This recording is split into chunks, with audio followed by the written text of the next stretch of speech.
자, 시편 108편 전체 주제가 따라서 하십니다. 내 마음을 정하여 사오니. 1절 말씀 다 같이 합독 하십니다. 하나님이여 내 마음을 정하여 사오니 내가 노래하며 나의 마음을 다하여 찬양하리이다. 자, 이 말씀을 여러분 오늘 한 절만 말씀을 좀 살펴보면서 여러분의 좀 가슴에 새기시고 여러분의 기도 제목이 되기를 소망합니다. 따라서 하십니다. 하나님이여 내 마음을, 여기 이제 내 앞에 여러분 이름을 넣어서 다시 한번 고백합니다. 하나님이여 기만세의 마음을 뭐에 사오니 정하여 사오니 내가 노래하며 나의 마음을 다하여 찬송하리이다. 자, 원래 이제 이 말씀의 표제에 보시면 다윗의 시라고 되어 있습니다. 그러니까 이제 저자가 다윗인 걸 알 수가 있죠. 그러니까 다윗은 하나님 앞에 마음을 정하였다고 그렇게 기도합니다. 그래서 한평생 다윗이 마음을 정한 것, 뜻을 정하고 살아가는 것. 근데 하나님이여 내 마음을 뭐에 사오니? 정하여 사오니. 자, 이는 이제 과거형인데요. 그러니까 다윗이 이것을 과거형으로 하나님 앞에 기도하기 전에 먼저 미래형으로 기도를 했겠죠. 하나님이여 제가 마음을 정하겠습니다. 하나님이여 내가 뜻을 정하고 살아가겠습니다. 하나님 앞에 한평생 뜻을 정하고 마음을 정하고 살아가겠습니다. 그리고 어느 시점에 와서 이제 하나님 앞에 당당하게 그렇게 과거형으로 고백합니다. 하나님이여 내 마음을 정했습니다. 이것이 이제 우리의 기도의 때로는 순서 기도예요. 처음부터 우리는 마음을 확고하게 정하지는 않습니다. 처음에는 갈등하고 처음에는 좀 이렇게 간을 보다가, 그러나 하나님 앞에 하나님이여, 그게 어떤 동기가 있을 때에 하나님이여 내가 마음을 정하겠습니다. 내가 뜻을 정하고 한평생 제가 살아가겠습니다. 그렇게 기도하다가 어느 시점에 이제 그 확신이 섰을 때 하나님이여 제가 마음을 정했습니다. 내가 뜻을 정했습니다. 이 다윗이 하나님 앞에 뜻을 정한 것이 다윗이 믿음의 승리의 비결이 되었습니다. 실제로 한 시대에 믿음을 올곧게 끝까지 쭉 이렇게 승리한 분들을 보면 공통적인 현상이 있는데요. 모든 성도들마다 믿음을 승리한 인물들은 그 나름대로 뜻을 가지고 계십니다. 그 뜻을 가지고 계신 것이 이제 나중에 믿음에 끝까지 완주하게 되고 이제 천국까지 가게 만드는 것이죠. 그 뜻을 정하고 살아간 것이 나중에는 하나님께 축복의 비결이 됩니다. 그러니까 이제 믿음으로 승리하고 하나님께 축복을 받은 사람들을 이렇게 가만히 보면 나름대로 다 뜻이 있습니다. 사랑하는 성도 여러분, 오늘 이 새벽에 하나님 앞에 뜻을 한번 정해 보시기를 주의 이름으로 권면하고 부탁합니다. 물론 이제 이미 뜻을 정하고 기도하시고 살아가시는 분들이 계시겠지만 주변 한번 돌아보세요. 주변에 보시고 저분은 믿음 생활을 참 잘하신다. 어떻게 저렇게 잘하실까? 제가 미국에서 목회할 때에 볼티모어에서 소문난 한 권사님이 계셨는데 그분의 별명이 할렐루야 권사님이십니다. 비록 교회가 다르고 교단이 달라도 이미 그분에 대한 믿음이 자자하게 소문이 나서 볼티모어 교만 5만여 명 되는 사람들이 이제 할렐루야 권사님 그러면 어느 교회 어느 권사님이 인주를 다 알 정도로 정말 유명하신 분인데요. 그래서 이제 그러다 보니까 그분의 간정이 여기저기에서 약간 새어나가면서 그분은 할렐루야로 한평생 뜻을 정하신 거예요. 어떤 일을 만나더라도 할렐루야가 하나님을 찬양합니다. 하나님을 전적으로 신뢰합니다 라는 말이잖아요. 사실 교회들마다 문제가 없는 교회가 어디 있어요? 문제가 일어났을 때 그게 편성해서 막 이렇게 하는 그게 사람이 감정일 수도 있는데 그분은 교회가 문제가 일어나도 항상 하나님 감사합니다. 하나님을 찬양합니다. 믿음의 편에, 기도의 편에 항상 그 자리에서 믿음을 지켰고, 그래서 교회가 잠깐 또 지나가면 그 믿음을 지킨 사람들이 또 존경을 받게 되는 거죠. 우리가 개인적으로 살아가다 보면 아픔이 없고 문제가 없는 사람 어디 있나요? 그럴 때마다 놀렐루야, 하나님 왜 그러십니까? 이러면 그 믿음이 요동을 쳐서 믿음이 뿌리를 내리지 못하고 흔들리는데요. 이렇게 인생이 요동이 쳐더라도 늘 하나님 할렐루야, 이 믿음이 그 군사님을 복되게 하셨고 그 군사님의 자녀들을 복되게 하셨고 그 군사님의 아들 중에 약간 망나니 같은 아들이 있습니다. 그래서 그 군사님이 늘 기도 제목이 망나니 같은 아들이었는데 그 아들이 40대에 이제 자그마한 가게를 인수했는데 그 망나니 같은 아들이 이상하게 그 가게가 축복을 받아서 그냥 엄청 부자가 되었어요. 예. 그래서 엄청 부자가 되었는데 그 이제 막내 아들이 나하고 나이가 비슷해서 제가 미국 목회할 때 이제 좀 대화를 나누는데 그분이 늘 고백하는 말씀이 내가 이렇게 축복을 받은 거는 우리 어머님 덕분이다. 자기가 아무리 봐도 자기는 축복을 받을 이유가 없대요.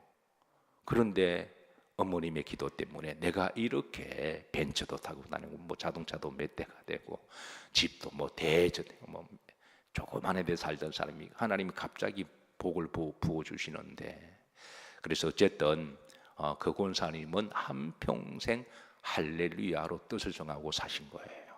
어쨌든 주변에 한번 돌아보시면 믿음 생활을 잘 하시는 분들은 나름대로 어떤 뜻을 정하고 계십니다.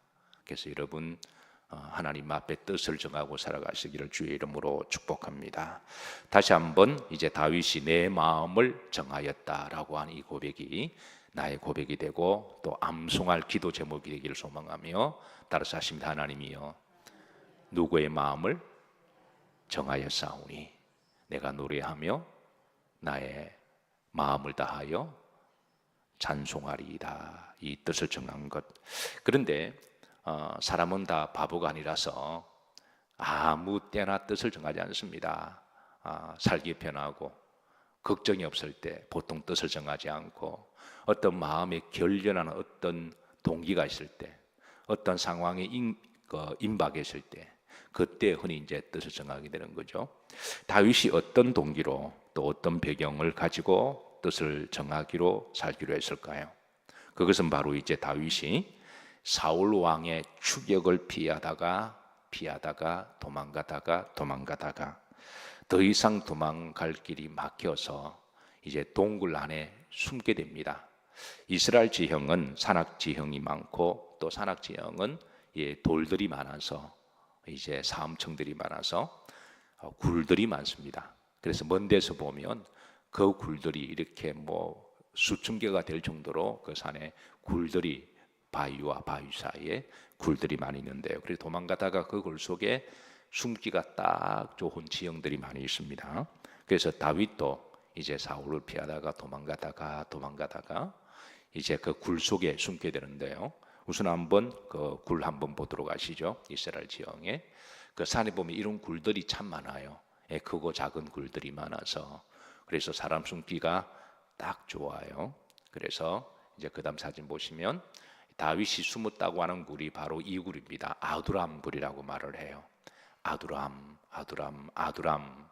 이 아두람이란 말은 따라서 합니다. 피난처라는 말이기도 한데요. 자, 일전에 2015년도에 성지 탐방에 갔을 때에 다윗이 숨었던 그 굴을 한번 탐사를 간 적이 있습니다. 물론 이 길을 가는 여정이 쉽지는 않아요. 그 여름 광야 뜨거운 그런 해를 배경으로 하고 올라가다가 느낀 감정은 다윗이 얼마나 힘들었을까. 일반적으로 등산 산행하도 힘든데 뒤에서 사울이 3,000명의 군사를 풀어서 마치 이렇게 사냥개를 풀어서 도망가는 그 토끼를 추격하는 것처럼 그렇게 막 도망가는 길에 이제 이 굴에 숨게 되는데요. 자, 한번 그다음 사진 보시면 그때 올라가다가 아두람 굴안은 이렇게 생겼습니다. 아두람이라는 말이 무슨 말이라고요? 피난처. 그러니까 다윗이 이 굴 안에서 그러니까 이제 이 굴 안에 자신의 몸을 숨기면서 이렇게 하나님께 딱 기도하기 좋은 처소다 그런 생각하지 않았을까요? 이게 두 가지 의미가 있습니다. 이 굴 안에 숨게 되면 이제는 들키면 이거는 이제 완전히 이거는 도망갈 길이 없어요. 그는 정말 마지노선입니다. 여기에 숨어서 들키면 그 3,000명의 군사들이 막 추격하다가 굴 하나하나 샅샅이 다 뒤지게 되는데, 그래서 들키면 이제는 더 이상 도망갈 길이 없어요. 그러나 또 어떻게 보면 여기에 숨었을 때에 더 이상 도망갈 길이 없는 그런 동굴 아니지만, 컴컴한 곳이지만, 이곳에 하나님이 나와 함께 하시면 하나님이 나를 지켜주실 것이고, 그리고 이곳에 하나님이 나와 함께 계시니 내가 기도하기에 딱 좋은 장소 아닐까요? 그래서 항상 우리 신앙에, 우리 삶에는 이중적인 뜻이 있습니다. 위기를 당했을 때, 문이 닫혔을 때는 하늘 문이 열리기도 하고요, 인간의 절망이 하나님께 희망이 되기도 하죠. 그래서 우리가 때로는 내 삶에 힘들고 어려움이 하나님 앞에 나오게 된 동기가 되기도 하죠. 그래서 저는 이곳이 여러분들에게 아두람굴이 되시기를 주의 이름으로 축복합니다. 여기에서 다윗이 얼마나 절박하게 기도했을까요?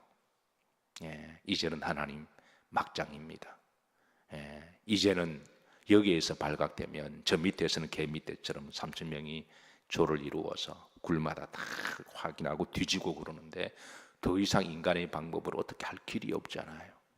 그러니까 하나님, 저 밑에 이제 병사들이 굴 하나하나씩 점검하고 들어올 때 다윗이 그때 느끼는 그 압박감이라고 하는 것, 그 공포라, 죽음의 절망이라고 하는 것들이, 그러나 더 절박하게 기도하게 되고 하나님께 간구할 때 바로 이곳이 다윗이 이제 있었던 아두람굴. 아마 다윗은 이곳에서 하나님 앞에 뜻을 정합니다. 이 굴 안에서 하나님이여, 하나님이여. 자, 그 다음 사진 한번 보시죠. 여기 이제 일전에 이 동굴을 찾아 올라갈 때 올라가는 길이 너무나 힘들고 어려워서 헥헥거리다가 그런데 중간에 이 작은 폭포를 만났어요. 그래서 아마 다윗도 이 폭포 앞에서 이렇게 하지 않았을까. 그래서 여기에 이제 온몸으로 그렇게 해서 그냥 제가 몸을 좀 담그고 져서 들어눕기도 했습니다. 원래 제가 잘 들어눕지는 않은데 다윗을 생각하니까 한번 들어누워 보자. 제가 들어놓으니까 같이 간 사람 다 들어눕더군요. 그래서 이게 좀 시간을 좀 즐기고 그런 때가 있기도 있었습니다. 자, 어쨌든 다윗은 이 동굴 안에서 뜻을 정했습니다. 그 절박했을 때. 여러분, 보통 성도들이 언제 뜻을 정하나요? 잘 먹고 잘 살 때, 문제가 없을 때, 건강할 때? 아니요. 병상에서, 아니면 어떤 위기를 만났을 때, 자녀의 문제가 있을 때, 질병이 있을 때, 막다른 골목에 있을 때, 그때 뜻을 정하지 않나요? 하다 내 힘으로 안 될 때, 그때 뜻을 정하지 않나요? 어쨌든 여러분 한평생 하나님 앞에 뜻을 정해 보시기를 주의 이름으로 축복합니다. 그 뜻을 정하는 것은 개인마다 다 다를 수 있지만, 근데 사실 뜻을 정하는 게 쉽지는 않아요. 다니엘서 1장 8절에 보면 다니엘도 하나님 앞에 뜻을 정하기로 합니다. 자, 1장 8절 합독합니다. 다니엘은 무엇을 정하여? 뜻을 정하여 왕의 음식과 그가 마시는 포도주로 자기를 뭐하지 아니하리라? 더럽히지 아니하리라. 그러니까 다니엘이 뜻을 정한 것은 더럽히지 않겠다, 더럽게 살지 않겠다, 거룩하게 살겠다. 자, 다니엘이 왜 이런 뜻을 정했을까요? 어릴 때, 어린 나이에 나라가 바벨론이 쳐들어와서 나라가 망했습니다. 나라가 없어졌어요.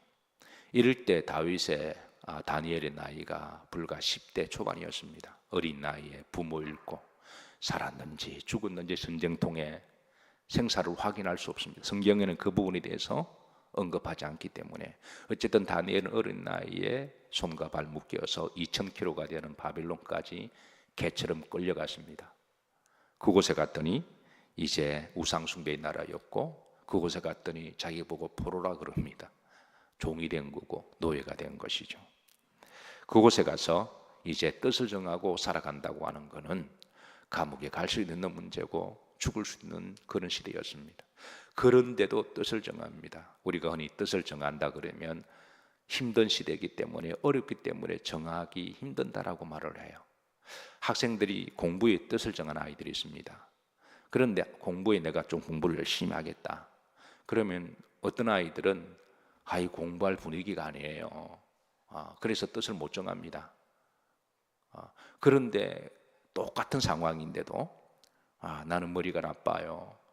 부모가 나를 밀어주지 않아요. 뭐 변명은 얼마든지 많이 있을 수가 있습니다. 학교가 멀어요. 학교 가면 배가 고파요.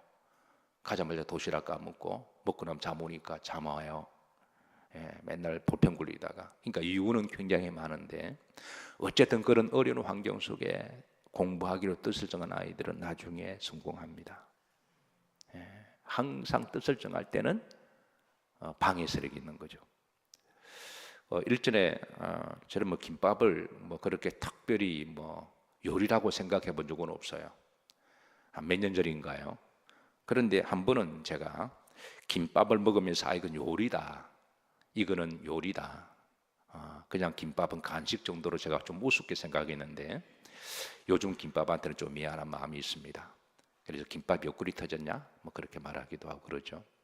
근데 김밥을 먹는데 이건 요리다. 옛날에 김밥은 2,000원 정도, 그 정도 좀 간식 정도로 지나가는 길에 약간 배를 채우는 정도인데요.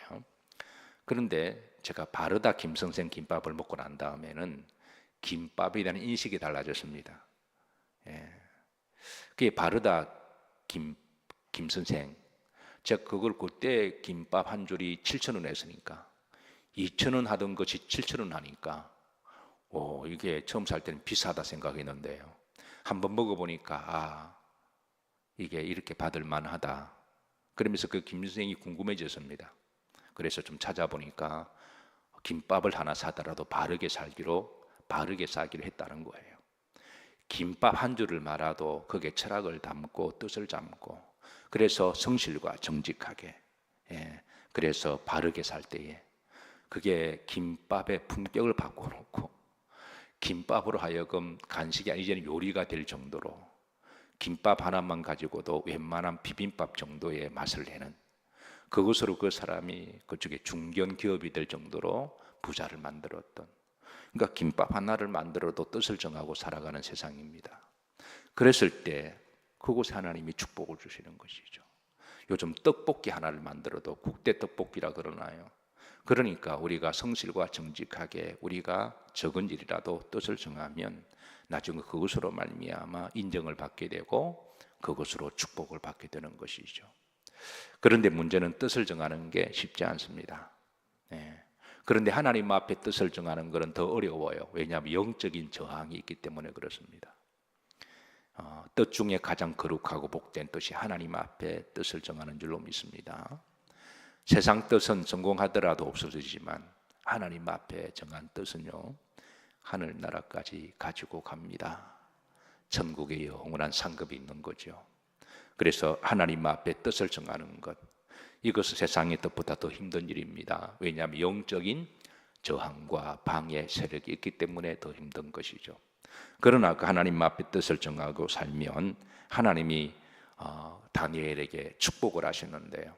그렇게 바벨론 포로의 어린 나이에 그렇게 하나님 앞에 뜻을 정했을 때에 그래서 하나님은 다니엘에게 세 가지 축복을 주셨는데 첫 번째 은혜를 주셨습니다. 다니엘서 1장 9절에 보시면 합독합니다. 하나님이 다니엘로 하여금 환관장에게 은혜와 긍휼을 얻게 하신지라. 은혜와 긍휼을 얻게 하신지라.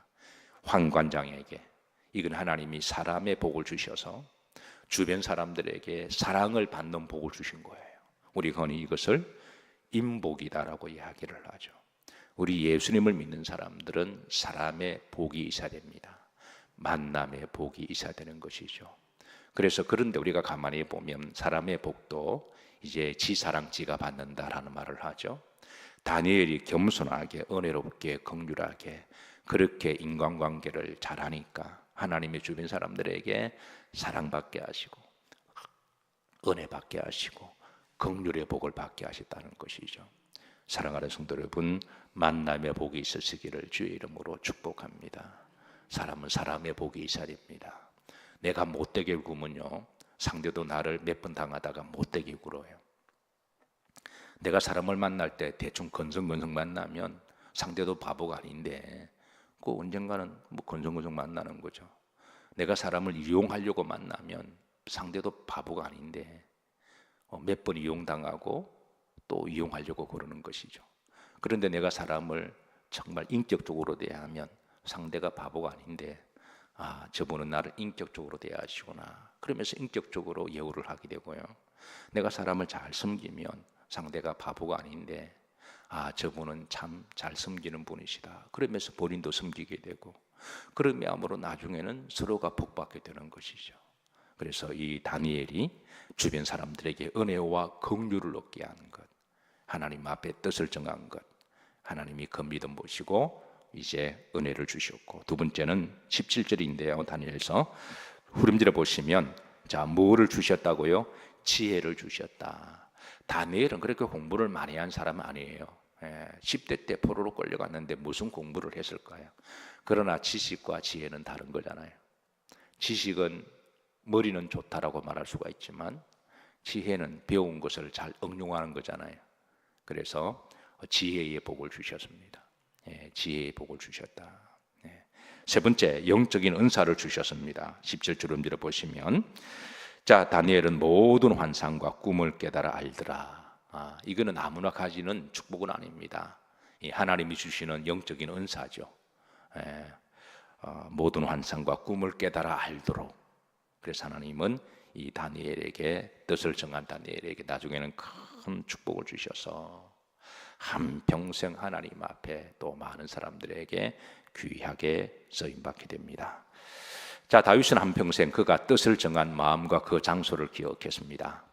아둘람이라는 말은 뭐라고요? 피난처입니다.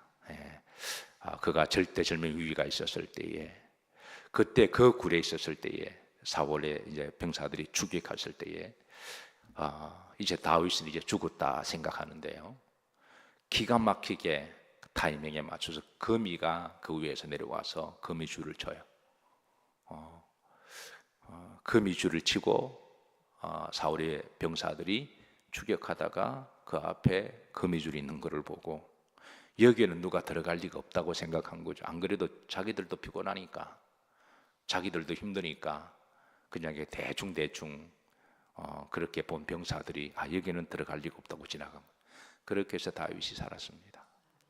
그러니까 하나님 앞에 뜻을 정하기로 했고, 그래서 그 속에 기도했고, 지나고 보니까 하나님이 그렇게 그 위기를 지나가게 하셨고, 그래서 이거를 처음 한 다윗은 미래형 기도가 이제 과거형 기도가 된 것이죠. 하나님, 내가 정했습니다. 그동안은 간만 보고 살았는데 주일 성수를 할까 말까, 새벽 기도 할까 말까, 내가 뭐를 할까 말까 간만 보다가, 내가 헌신할까 말까 간만 보다가, 이런 사건으로 말미암아 이제는 아예 딱 정해버린 것이죠. 그래서 한평생 다윗은 이제 흔들릴 때마다 이 아두람 굴을 기억했습니다. 저는 이곳이 여러분들의 아두람 굴이 되기를 축복합니다. 어떻게 보면 새벽에 하나님과 여러분들의 1대1로 만남이 시간이잖아요. 그 누구도 나를 방해할 수가 없고, 그리고 새벽 예배 나올 정도면 나름대로 하나님 앞에 다 뜻을 정하신 분인 줄로 믿습니다. 새벽에 모든 만물이 깨어나기 전에 하나님 앞에 먼저 내 몸과 마음을 제일 먼저 올려드리며, 다니엘처럼 내가 세상에 세속화로 살아가지 아니하겠다고, 세상에 더럽게 살아가지 않겠다고, 세상에 불신앙적으로 살아가지 않겠다고, 거룩하게 믿음으로 살아가겠다고 우리가 이 새벽에 하나님 앞에 다짐하고 예수님의 보혈로 우리를 정결하게 하시며, 오늘도 하나님의 거룩한 영으로 나를 충만하게 채워주시고, 오늘도 성실과 정직하게 살아가게 하시고, 오늘도 하나님 지혜를 주시고, 오늘도 하나님 만남의 복을 주셔서 그렇게 하나님 앞에 뜻을 정하고 살아간 이 한 시간이 여러분 한평생 여러분의 믿음의 길을 인도하실 것이고, 세상 흔들리고 세속화되어 가고 많은 시험이 있겠지만 그 시험을 무난히 잘 이겨나가게 하실 것이고, 그리고 질병 중에도 여러분 이길 수 있는 힘을 주시고, 그리고 또 우리가 끝까지 천국까지 갈 수 있는 그 축복의 비결인 줄로 믿으시기를 바라고, 한번 뜻을 정해 보시죠. 이미 정하신 분이 계시면 여러분 계속해서 흔들릴 때마다 이곳에 오셔서 기도하셔서 여러분 뜻을 다시 한번 재확정하시고, 아직까지도 못 정하신 분 계시면 하나님이 그러지 않으시겠어요? 너 아직까지 갈등하냐? 너 아직까지 못 정했냐? 아직까지 간보냐? 예, 그러지 않으시겠어요? 예, 그래서 아직까지 뜻을 못 정하셨다면 이번 계기에 하나님이 다윗을 뜻을 정하신 것처럼 시편 108편 제가 새벽마다 강의하면서 이 부분을 제가 계속 반복할 테니까 의도적으로 여러분 기도하시고 은혜 받으시고 하나님 앞에 뜻을 정하시며 살아가시는 성도들이 되시기를 주의 이름으로 축복합니다.